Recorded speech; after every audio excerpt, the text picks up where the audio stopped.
अभी सरकार पारी से चीफ मिनिस्टर खता नर्वस चुबरा मंत्री loan चुब यावरे हाइतारे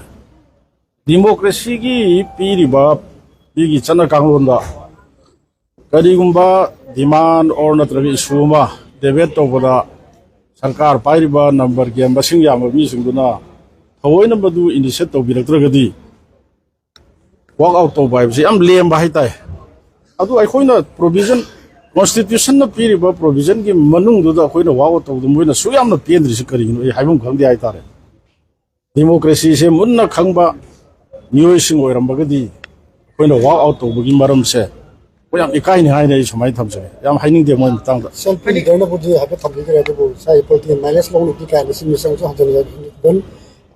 BJP ke spokesperson ni bum sa na ju hai ba swai ma tang di political minus long na budi talk ba khana da banate any issues hanjan jan khanai khana na ma pa so se karigino hoi hoi gi lambai gi yam ba ibom sa ha ge khoi de chahi da di senior ni politics da di khara vote di am kuina lepa su karak budi handa krishna ahan boi bani na house to kari karam bom tom to kari ngang da bno ga do khoi haining de adu magi kaino do di ai comment bizaroi अखोई की district सेम बाहाइबसे district हाइबसे करिनो से अखोई leader न सहाय रे दुम अखोई अदुगी वाखलोन दुदनी ला इशु पंदबा यादरे जिरी बामसी 220 किलोमीटर फ्रॉम इम्फाल 0 किलोमीटर सिदगी जिरी ताना चपैसे अदुगी मति अवा बोय लंबी की हुजिक लैरिबा दगी कम्युनिकेशन फद लंबी की फिल्म फतबा द लो एंड ऑर्डर फतबा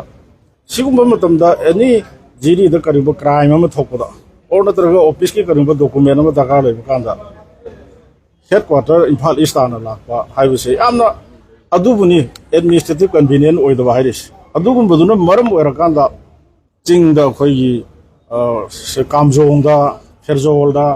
अदगी नोनेदा अनो अराबरा हापा मफमदा हांगमिसे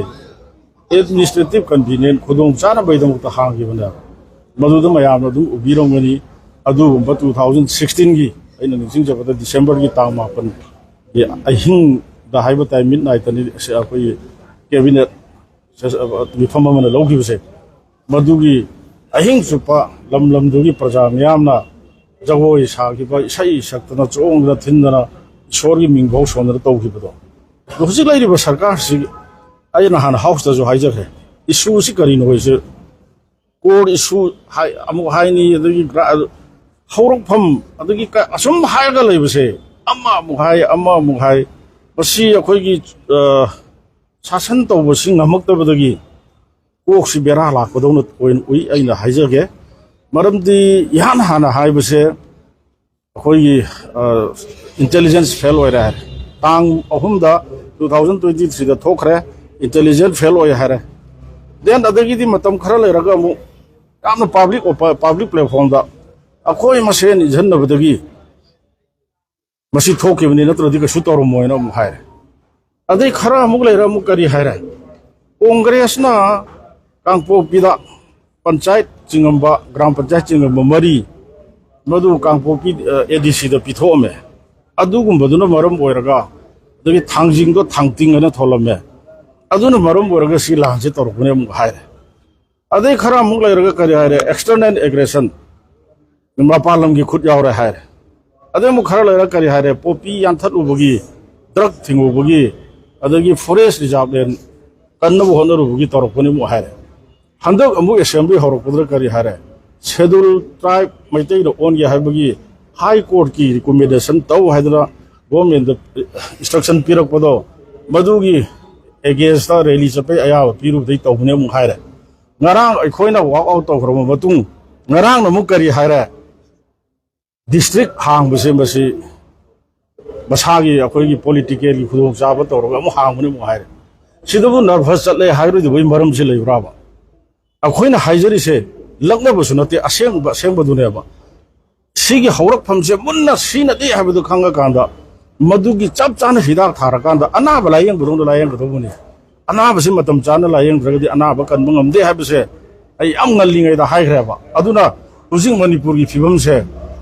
yam lusalap ko phibam da leire akoi future leiraktre tungda kari ora kadagi se akoi haibangam dre ba tha tra manga phara basi bhauda karigumba सिमदी तौरे हे मसिमदी ओइरक याबै फिवम लेरे सि लेत्रे ते हाइद हाइरोगा प्राइम मिनिस्टर फाउनरी हाइनी सोमदना मिनिस्टर एमएलए ना prime minister उना intervene तौना हाइजगनेना लेरिबा सरकार सिगी मनुंग यावो minister MLA मयाम सिना prime minister उनगने नम जखा सिदा सिक appointment सिक तो अइना Huygens बनते से सोमदना चीफ मिनिस्टर ना प्राइम मिनिस्टर का 24/7 पुंग कुनबरी पाव फाउनरी हेक्टा हाइबा अदो हंदक चलुबगी दुसु अइना हाउस ता हाइरे हेक हम गवर्नर की डिस्कशन एड्रेस ता ऑनरेबल चीफ मिनिस्टर ना प्राइम मिनिस्टर थात्रा माइ मतुंग चपिरु बनिना मरदु उन्नयन मीडिया खरना हाइबसु यावी उन्नति हाइबसु यावी यारगदी दी लांगतक नरब प्रजा सिंह सिगी वाखन खितंग फादनबा हाइदोक यादबदुना हाइदोक पिगनु अयाब खितंग थबियु हाबदा मा करिम हाइदोकिदे अदुना ताकबुदी प्राइम मिनिस्टर उन्नति हाइबने अदु ngarang de akhoi yaw do mi to akhoi social media gi channel da tab kan di mai si purga karmaina prime minister unaga do no haibagi voice ma mu thole ba si chai area si da chief minister mu oiraga si gi wangang sangang si di ikai hai tare mayam si da gi na kaisu thodon hai na की leader Singh का ताना का ruling ना उन्हें Burgman दे करती opposition की बाकी नहीं प्राइम मिनिस्टर ना बगना बिगड़ा akhoi kara khan hona gre तुम तो हुजू जे कम होना huji akhoi hona gi di hona badi adu akhoi na haijari na